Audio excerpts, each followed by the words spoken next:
Ensemble, on va essayer de voir comment on peut bien manger tout en respectant la planète, bien évidemment, et aussi comment on peut passer du système qui est actuellement le nôtre aujourd'hui à un modèle bien plus vert. Alors, on l'a entendu, l'agroécologie, évidemment, c'est une des solutions extrêmement intéressantes, mais on va voir avec nos invités qu'il y a aussi d'autres pistes très, très prometteuses, comme par exemple l'agriculture intégrée. C'est une technique que vous, Jean-Bernard Lausier, vous pratiquez depuis 20 ans. Alors, vous allez nous expliquer en quoi ça consiste.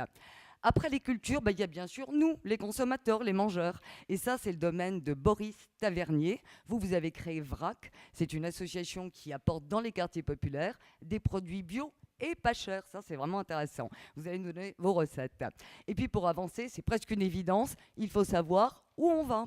Et ça, c'est le boulot de Sylvain Doublet. Vous êtes co-auteur du scénario After 2050, After comme terre, bien sûr, et pas comme la bringue matinale, comme j'ai mal prononcé à l'instant. Alors bon, on va commencer avec vous, justement, Sylvain Doublet. Vous faites partie de l'association Solagro, qui depuis 40 ans fait à la fois du conseil sur les énergies renouvelables, notamment la biomasse, et qui analyse aussi les systèmes agricoles. Votre but, je vais essayer de résumer, c'est de défricher, d'ouvrir d'autres voies pour que les questions agricoles et d'énergie collent vraiment au développement durable. J'espère que je n'ai pas dit de sottises. Alors, le scénario After, c'est difficile à prononcer finalement, 2050, c'est bien sûr l'un des outils pour ces changements. Alors, en quoi il consiste précisément ce scénario?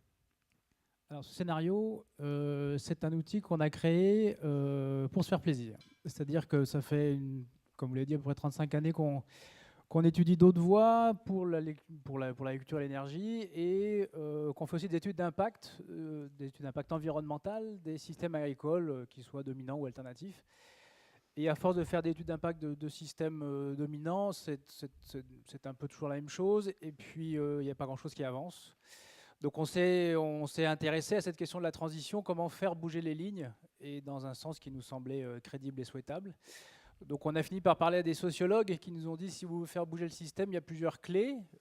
Une des clés, c'est de protéger les initiatives, en gros, protéger ceux qui prennent le risque de changer, on en reparlera peut-être. Une deuxième point, c'est de mettre le doigt sur les limites du système dominant, limites sociales, environnementales, etc. Et puis le troisième point, c'est de montrer que la somme des petites alternatives peuvent faire un tout cohérent. Et pour ça, nous, on a embrayé là-dessus. Et on a essayé de montrer de manière chiffrée, en faisant une prospective à l'horizon 2050, que si on mettait en route toutes les petites flèches alternatives du développement agricole, des systèmes agroécologiques, on arrivait à faire un tout qui nourrissait la population française, qui arrivait à exporter vers des pays qui en ont besoin, et on arrivait à respecter les enjeux agroécologiques de la France, à savoir limiter les gaz à effet de serre, limiter la pollution de l'eau, l'érosion de la biodiversité, etc. Et le fait d'être arrivé à un tout cohérent et chiffré, ça nous aide à dialoguer et à montrer que c'est une voie qui est crédible, et de dépasser le stade de c'est bien joli ce que vous étudiez, mais ça nourrira pas tout le monde, ou c'est pas compatible avec d'autres enjeux environnementaux ou économiques.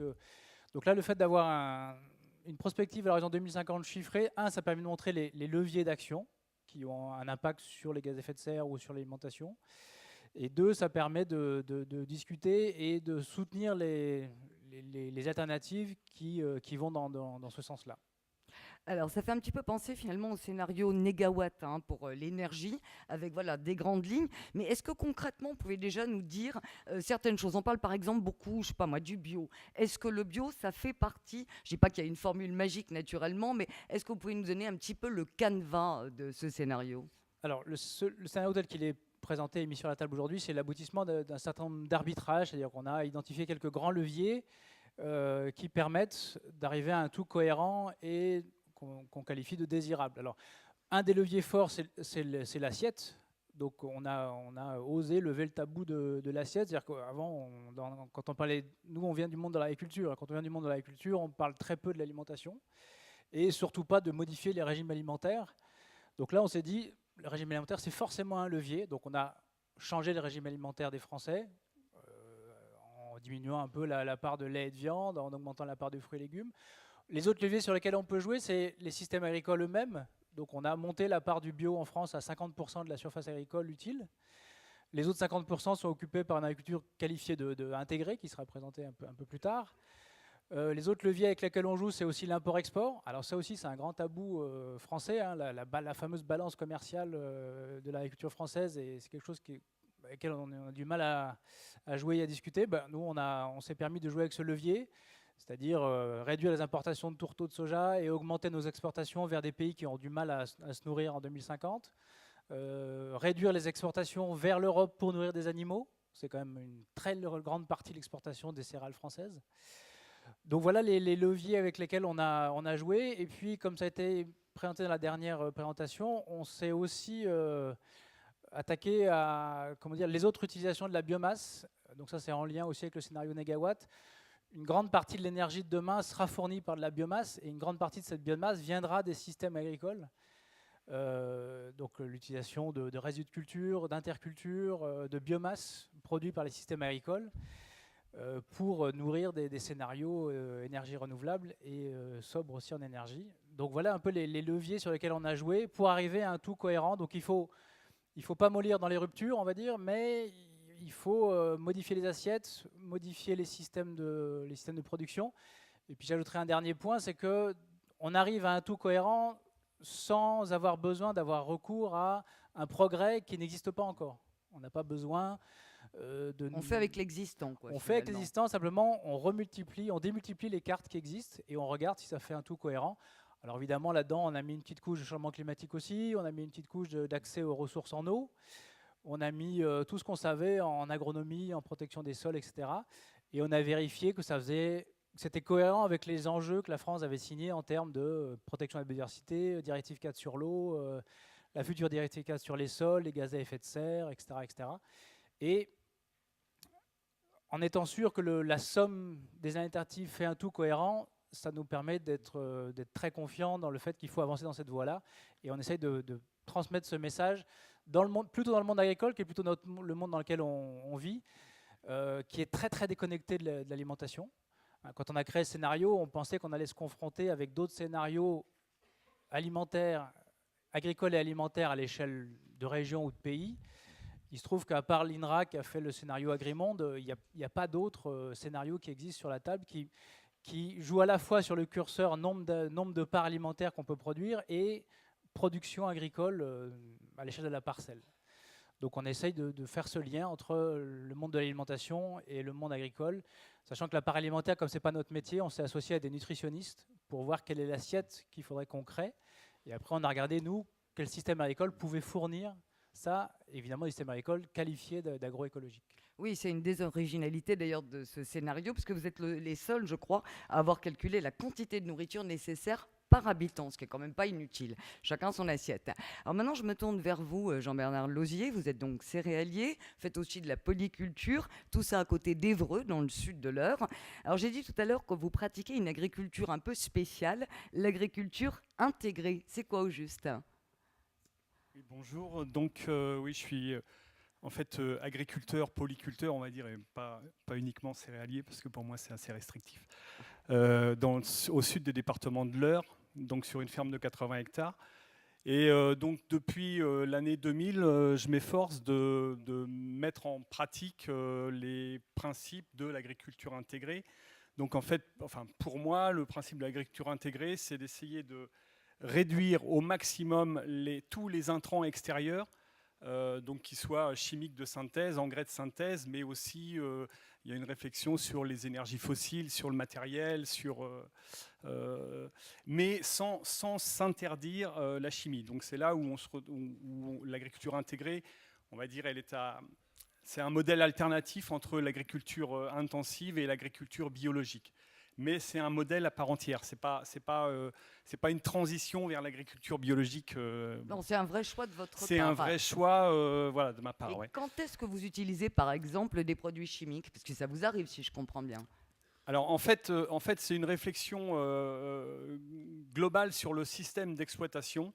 C'est-à-dire qu'on essaie de mettre d'articuler tous les leviers pour essayer de faire pousser les plantes dans les meilleures conditions possibles. Et la chimie fait partie de ces leviers. mais avec toujours cet objectif de la réduire au maximum. Oui, au maximum. Et donc, il y a eu donc les fermes défi éco-phyto qui ont été mises en place, je crois que c'est dans les années 2000, 2007, 2008, donc avec pour objectif de démontrer qu'on pouvait baisser de 50%. Nous, on s'intégrait parfaitement dans ce système-là, en sachant que l'objectif, c'est pas forcément 50%, quoi. Enfin, en ce qui me concerne, par exemple, moi, je me donne l'objectif, c'est de les diminuer le plus possible. Vous m'aviez dit que c'était un peu comme votre santé, finalement. Les antibiotiques, vous ne dites pas non, mais pas pour un rhume, quoi.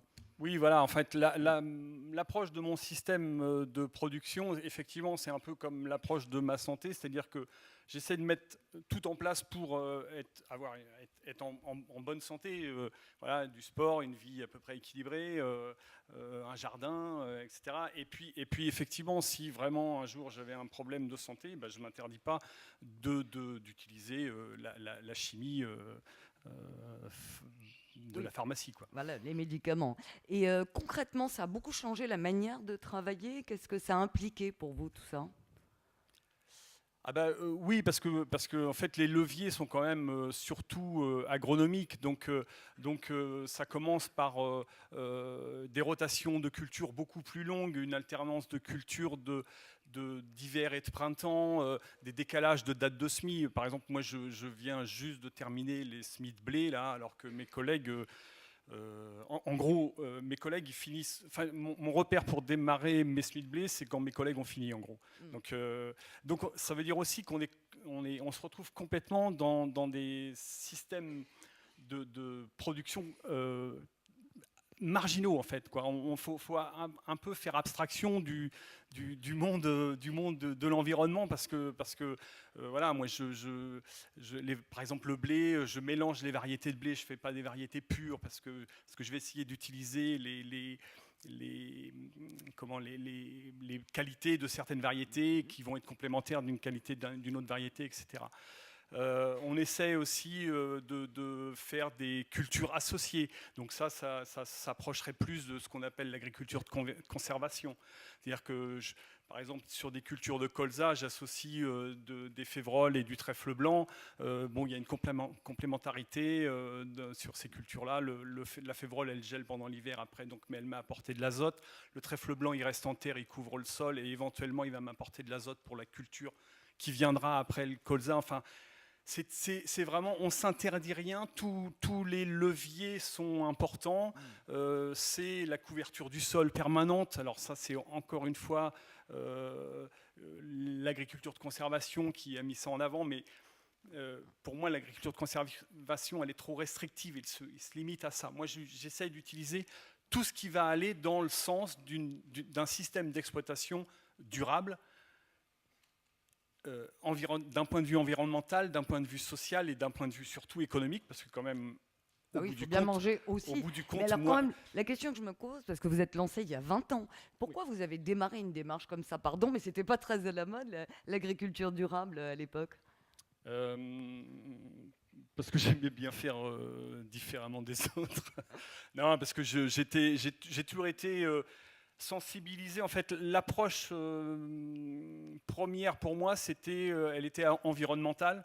Je voyais bien que plus ça allait, plus on mettait de chimie dans le sol, et finalement moins ça marchait, plus on arrivait dans des impasses. Et puis moi, ça me convient pas, quoi, de gérer artificiellement une culture. Ça me va pas. L'agronomie, ça me passionne, quoi. Et je pense qu'on a plein de leviers agronomiques.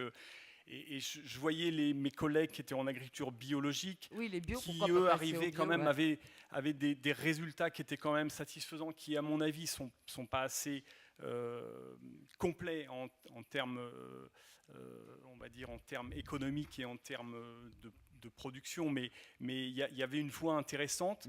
Et bon, c'est ce qui a fait que je suis allé vers cette voie-là, quoi. Plutôt cette voie-là. Et vous aviez évoqué, quand on en avait discuté pour préparer cette journée, aussi du prix, que vous voulez rester avec des prix accessibles. Vous pouvez nous en dire un mot, parce que c'est une question qui intéresse beaucoup votre voisin Boris Tavernier. On va venir à lui tout de suite après. Le prix de Oui, l'alimentation de qualité. On l'a vu dans le sondage, c'est une vraie préoccupation des Français. Moi, alors, dans ma démarche, alors après, c'est une démarche là, c'est tout à fait personnel.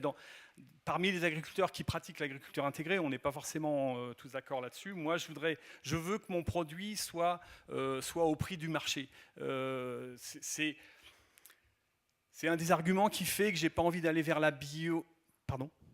Je regardais mon collègue qui me fait des grimaces horribles. C'est un des arguments qui fait que j'ai pas envie d'aller vers l'agriculture biologique, parce qu'il y a quand même une plus-value sur le prix qui, contrairement à ce que j'entendais un peu tout à l'heure, qui pour moi est une limite pour certainement bien des citoyens. Et donc moi, je veux pas qu'on survalorise ma production. Elle doit être au prix du marché. Après, voilà. D'accord, oui, je suis désolée parce qu'on me fait signe qu'il va falloir qu'on soit un petit peu plus synthétique, malheureusement, parce qu'on pourrait passer la journée sans s'ennuyer avec vous trois, ça j'en suis sûre. Donc Boris Tavernier, on va vous donner la parole. L'alimentation de qualité à des prix abordables, alors ça c'est votre combat depuis des années. Vous avez fondé la première AMAP à Lyon. Vous avez aussi ouvert un bistrot, resto, on irait bien d'ailleurs, qui s'appelle De l'autre côté du pont. Il n'y a que des produits locaux, bio et équitables, trop bien. Et en 2013, vous avez créé donc l'association VRAC, une initiative qui a reçu à juste titre plein de prix et de récompenses. Alors à la base, c'est quoi le but de VRAC? Et puis expliquez-nous dans la foulée comment ça marche aussi, ça peut être pratique. Justement, c'est la suite logique de la première expérience coopérative. Quand on a monté la première AMAP et de l'autre côté du pont, on voulait vraiment démocratiser les bons produits, montrer que ça ne coûtait pas plus cher d'avoir une consommation alternative, une consommation différente. Ça a fonctionné, le lieu existe toujours, mais force est de constater qu'on a touché un public qui était déjà sensibilisé, qui était militant. Et le projet VRAC, c'est vraiment cette suite-là, c'est toucher le public qui n'a pas accès à une alimentation de qualité. Quand on n'a pas d'argent, obligatoirement, on oriente sa consommation vers le moins cher, à défaut de la qualité, à défaut de la santé.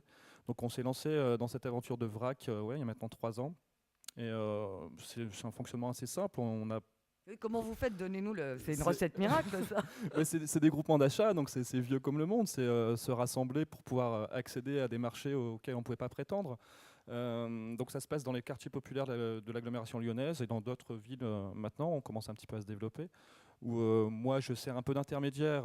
Je fais une avance de trésorerie aux habitants des quartiers pour acheter des produits, plutôt des produits secs, huile d'olive, chocolat, café, farine. Il y a une quarantaine de références en local, en bio. On fait vraiment le plus attention possible à la qualité. Après, pour avoir les prix les plus bas, il n'y a pas 36 solutions. C'est travailler en direct avec des producteurs, qu'ils soient en France ou à l'étranger, et d'acheter en gros volume.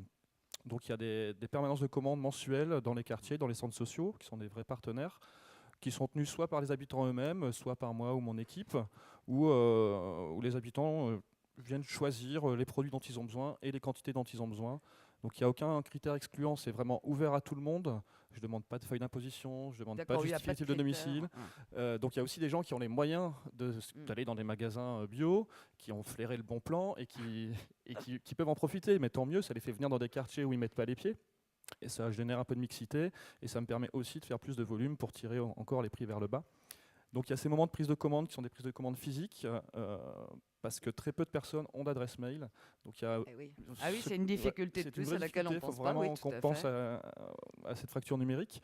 Et 2 semaines plus tard, il y a des moments de distribution où les habitants viennent avec leur emballage, avec leurs bouteilles, et c'est eux qui font le passage du vrac au détail.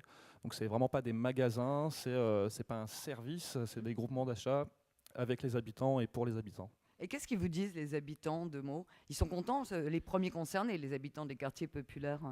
Oui, parce qu'ils sont un peu victimes d'une double peine. À la fois, c'est pas leur choix de mal se nourrir, comme on peut entendre parfois. Il y a un problème d'accès. Donc on est dans des déserts commerciaux, des quartiers où on va trouver une enseigne discount pour 15 000 habitants, et c'est tout, et des marchés aussi. Et surtout pas les moyens. On est dans des quartiers où 50% des habitants vivent sous le seuil de pauvreté. Donc là aujourd'hui, ce qui ressort souvent, c'est qu'ils se sentent considérés. Ils peuvent juste consommer comme tout le monde.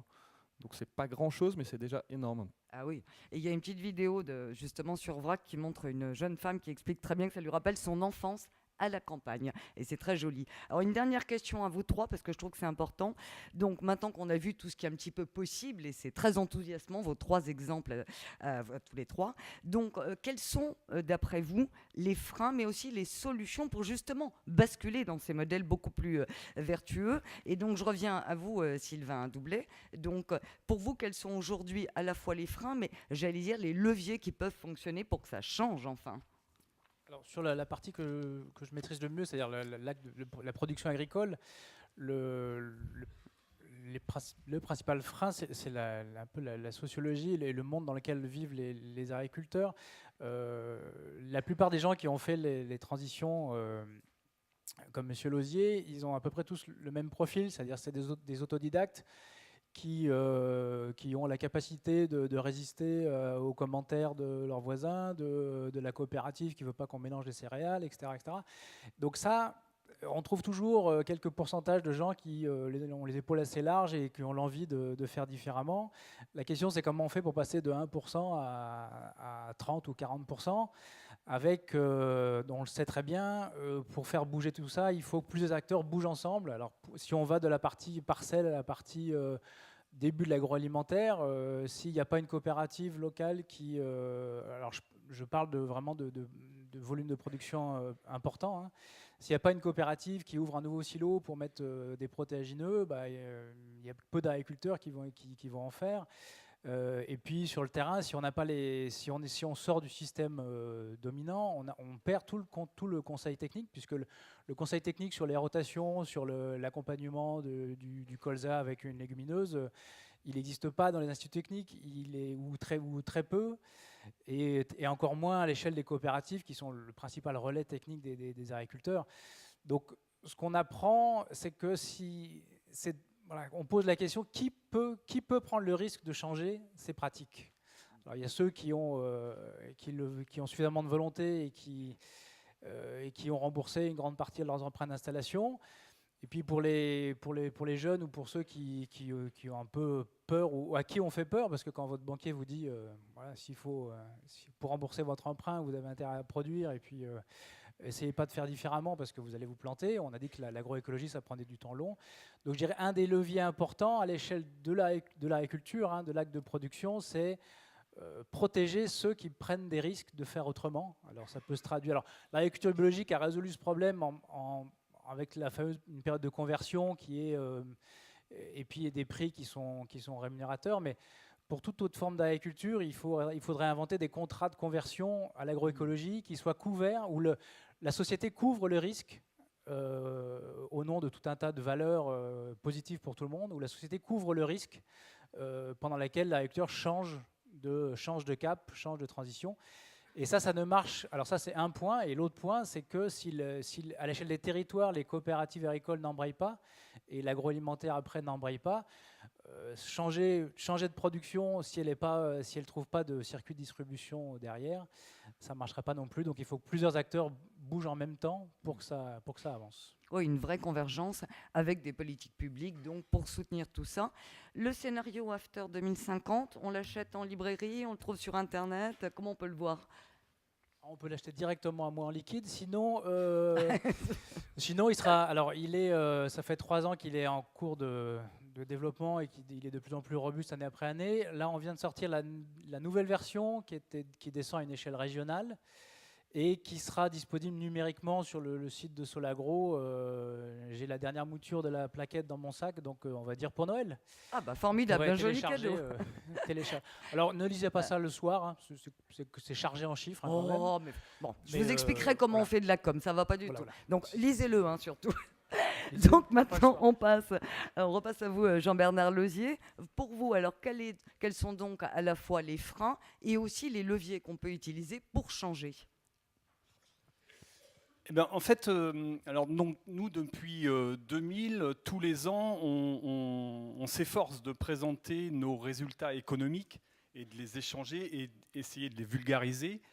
Et puis, pour nous rassurer, nous, évidemment, par rapport au reste du monde. Et il se fait que depuis 2000, tous les ans, grosso modo, les résultats économiques sont vraiment identiques aux résultats économiques d'une agriculture, des agriculteurs classiques. Alors après, il y a le savoir-faire de chacun, plutôt un peu dans le quartile supérieur, plutôt dans la moyenne, mais Non, mais la preuve par voilà, l'exemple la et la preuve par exemple. démonstration. Voilà, ça Donc marche. ça, on vend ça à nos collègues agriculteurs et c'est voilà, 20 ans de recul, ça marche. Ça commence à faire, ouais. Malgré tout, on n'arrive pas à vulgariser la démarche. Au départ, les agriculteurs, quand ils nous ont vu faire, d'abord ils nous ont ignorés, ensuite ils nous ont marginalisés parce qu'on est un peu différent. Politiquement, on représentait quelque chose d'un peu peut-être dangereux. Ensuite, ils ont rigolé. Ensuite, ils sont quand même, ils passaient. Moi, je voyais les voitures blanches passer au bout de mon champ en se disant qu'est-ce qu'il fait. Et puis ensuite, on a échangé. Ensuite, ils s'y sont intéressés. Et aujourd'hui, en général, quand on discute avec des agriculteurs, ils nous disent ah c'est bien ce que tu fais, c'est vachement bien. Par contre, moi, je ne peux pas parce que ma ferme est trop grande, parce que ma ferme est trop petite, parce que mes terres sont trop bonnes, parce que mes terres sont trop mauvaises. Plein de bonnes raisons ou de mauvaises. Donc on voit bien qu'il faut. Alors économiquement, ça marche. Après, c'est aussi des projets où moi je travaille beaucoup au niveau du matériel, en groupement, enfin en CUMA ou en en vous mettant surtout à en copropriété, plusieurs, oui, ça, ouais. en se mettant à plusieurs. Donc l'économie du avec partage. effectivement, comme on étale nos travaux sur l'année, moi j'ai un seul tracteur, pas très gros. Enfin, ça fait pas rêver, quoi. J'ai pas le gros tracteur de 500 chevaux, avec toute l'informatique, etc. Donc c'est peut-être les mentalités qu'il faudrait un petit peu changer aussi. Du moins plutôt que du plus, et ça, c'est vrai qu'on a du mal à le vendre. Ouais. Et effectivement, le nerf de la guerre, c'est quand même l'économique. Pour revenir à ce que disait tout à l'heure, je crois que c'est Olivier de Sutter, quand on se retrouve au moment de la moisson à la coopérative avec nos collègues, en fait, aujourd'hui encore, de quoi parlent les gens, c'est combien tu as fait de rendement, combien en volume tu as fait de rendement. Et quand tu commences à leur dire combien tu as fait de marge, le problème du volume, du productivisme. Et quel a été ton impact environnemental sur le secteur, alors là, pour le coup, on les fait carrément purir, quoi. Donc, alors, moi, je pense que la solution, il me semble, alors là, il faudrait affiner, mais moi, j'ai fait un voyage mais c'est votre approche qui nous en intéresse. Suisse, qui m'avait vachement plu. La politique agricole en Suisse, grosso modo, pour faire simple, ils ont un système d'aide de base pour une agriculture, on va dire, on va l'appeler raisonnée. Bien qu'elle ne veuille pas dire grand-chose à mon sens. Vous allez vous faire des copains, là. Je vais me faire des copains, ouais. Donc, une agriculture qui est à peu près dans la norme, on va dire. Il y a une aide de base. Et puis ensuite, plus on est vertueux, plusieurs étapes, on va dire. C'est-à-dire que si on est à... Alors nous, on parle beaucoup d'IFT, d'indice de fréquence de traitement. On baisse de 25% de notre IFT. On passe une marge en termes d'aide PAC, et puis si on passe à 50%, on passe encore une autre échelle. Enfin, ça pourrait être des idées, à mon avis, pour faire venir. Aujourd'hui, on a exactement la même aide, qu'on soit vertueux en termes environnemental et social, ou qu'on ne le soit pas. On a exactement la même aide. Et on sait qu'économiquement, on va avoir les mêmes résultats. À quoi bon se casser la tête, quoi?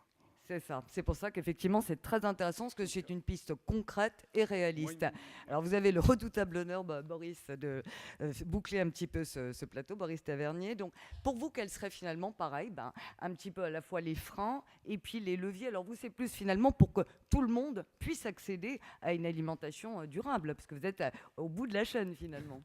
Oui, je suis avec les consommateurs. On parlait tout à l'heure de sensibilisation. Donc, effectivement, il peut y avoir une sensibilisation sur les habitants, sur leur manière de consommer.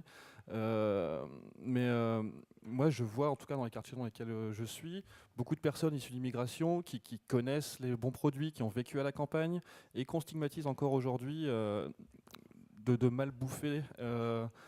Et je pense que la sensibilisation, elle va dans plusieurs sens. Elle va aussi au niveau des entreprises. Moi, aujourd'hui, mon plus gros frein, c'est les fournisseurs en bio ou en produits de qualité qui refusent de me vendre des produits parce que je ne suis pas un magasin bio. Et, oui. Ouais. La distribution, c'est très intéressant. Ça, ouais. Donc, c'est vraiment aussi un enjeu. Je trouve dommage de devoir acheter certains produits à l'étranger alors que je peux en trouver à 80 bornes de Lyon. Donc voilà, la distinction, je la vois aussi dans ce sens-là, quoi. C'est une autre dimension, le local, pour éviter d'acheter une pomme qui a fait 600 km, par exemple. C'est un peu dommage. Enfin, Ouais. en tout cas, aujourd'hui, je sens sur le terrain qu'il y a de l'envie de consommer différemment, qu'il y a un ras-le-bol de ce que propose la grande distribution. On parlait encore des étiquettes aussi tout à l'heure. Moi, les dames que je rencontre, parce que c'est pas sexiste, mais c'est un public très très féminin. Sur 1000 adhérents, j'ai à peu près 999 femmes. Vous êtes un homme heureux, hein, décidément. Je suis plutôt pas trop mal dans mes quartiers. Donc voilà, il y a des savoir-faire culinaires. Enfin, il y a plein de compétences. Et donc voilà, je pense que il faut que ça parte de la base aussi, mais qu'il y a tout un travail effectivement multipartenarial à mener. Et je pense que là, avec les expériences qu'on va voir aujourd'hui, ça en prend le bon chemin. Merci. Alors, je vais proposer à la salle, on a peu de temps, mais de prendre 3 questions. Est-ce que vous avez des questions pour ces messieurs qui ont quand même tous des expériences tout à fait passionnantes? Je vois pas très bien avec les sunlight. Est-ce qu'il y a des petites pattes qui se lèvent que je ne verrai pas? Des grandes pattes même, On a 10 minutes à peu près, Valérie. On a 10 minutes, Maxi. formidable. Notre oreillette en veste verte nous a Oh là là, on a une oreillette sur pattes, c'est très chic. On avait Donc, décalé la pause.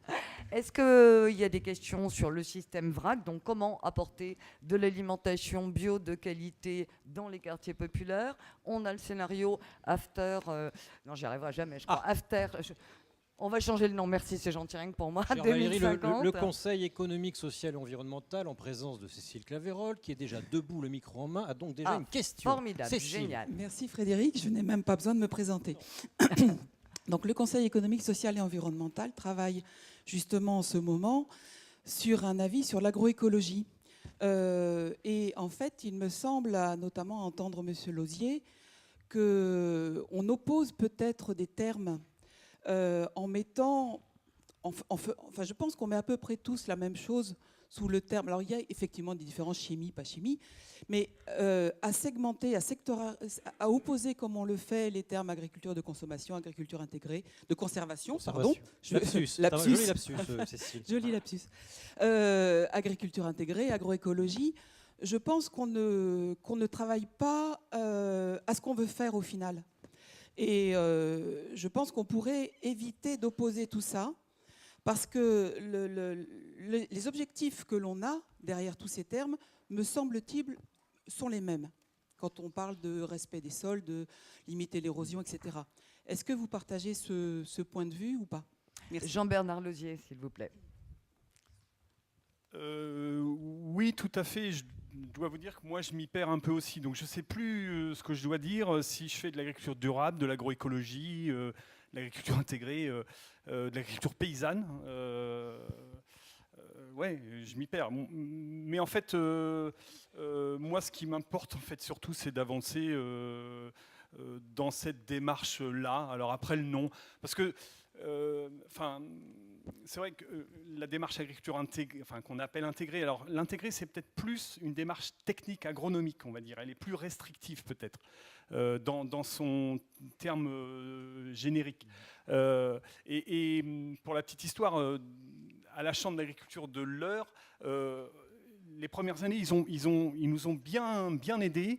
Et puis ensuite, politiquement, on a senti que, syndicalement, si vous voyez ce que je veux dire, on a senti que ça dérangeait. Et moi, ça m'a beaucoup fait rire parce que, du coup, on n'utilisait plus le mot intégré. Parce que intégré, c'était intégration, intègre, machin. Et donc, on a glissé vers... Il changeait, c'était juste la sémantique qui changeait. Le fond, on n'en parlait même plus, quoi. C'était intégré, ça leur plaisait plus. Alors après, on a trouvé agriculture de conservation. Alors là, conservation, déjà, on est plus dans le truc normal. C'est plus consensuel. Alors qu'en fait, ils savaient même pas trop ce qu'il y avait dans l'agriculture de conservation. Donc vous voyez que c'est une histoire de mots. Moi, à la limite, personnellement, pratiquement, je m'en fous un peu, quoi. Ce qui importe, c'est que j'avance vers une notion d'équilibre social, économique et environnemental, et puis que j'arrive à le vendre le plus possible, parce que je crois vraiment très fort à ma démarche, quoi. Agriculture de compromis, ça vous va? J'aime pas trop le compromis. Tu trouves pas ça un peu connoté? Je voudrais quand même entendre la réaction des consommateurs. Non pas que vous soyez le représentant Boris Tavernier, mais donc vous êtes en position d'acheteur. Ça fait une différence? Je veux dire qu'il y a le petit label qui va bien, ou ce qui vous importe, c'est les pratiques, comme fait Jean-Bernard Lauzier? Non, moi c'est clairement la pratique depuis toujours. Je m'attache pas forcément à label et les paysans avec qui je travaille non plus. Les consommateurs avec qui je travaille encore moins. Aujourd'hui, au départ du projet, quand j'arrivais dans les quartiers, je venais pas avec une posture «bonjour, j'ai des produits bio à vendre». Ça n'aurait pas fonctionné du tout, je me serais fait jeter. J'ai essayé une fois juste pour voir. Et c'était exactement ça. Le bio, c'est pas pour nous, le bio, c'est pour les riches. Et on peut pas donner tort. Donc moi, je fais déguster, j'amène les produits, je parle pas de bio, je parle pas de local, je parle de rien du tout. D'abord convaincre par le goût, c'est super important. On oublie parfois aussi le côté plaisir. Et pareil, on voit que le de la sondage nourriture. Ipsos vous donne raison. Hein. Juste convaincre par le goût et après par le prix, évidemment. Et derrière, naturellement, on aura des questions sur d'où ça vient, qui l'a produit. C'est pour ça aussi que j'organise des visites avec les habitants, les adhérents de VRAC, pour aller rencontrer les producteurs, pour renforcer aussi ce lien ville-campagne qu'on a tendance à un peu perdre.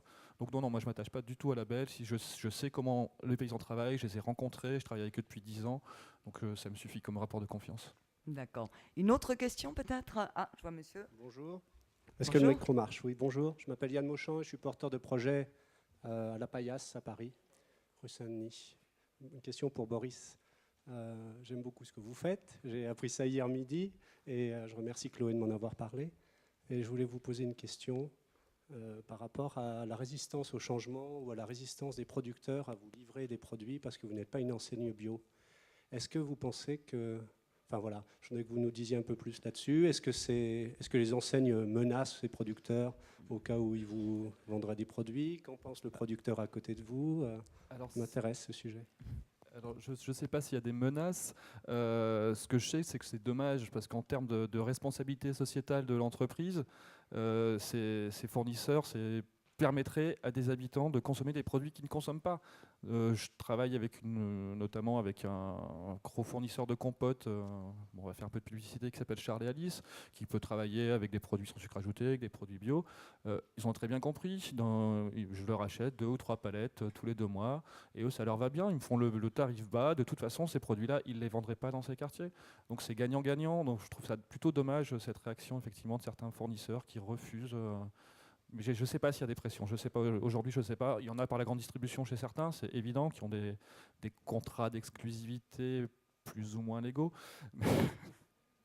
Mais je ne peux qu'espérer que ça change, quoi. Merci de votre réponse.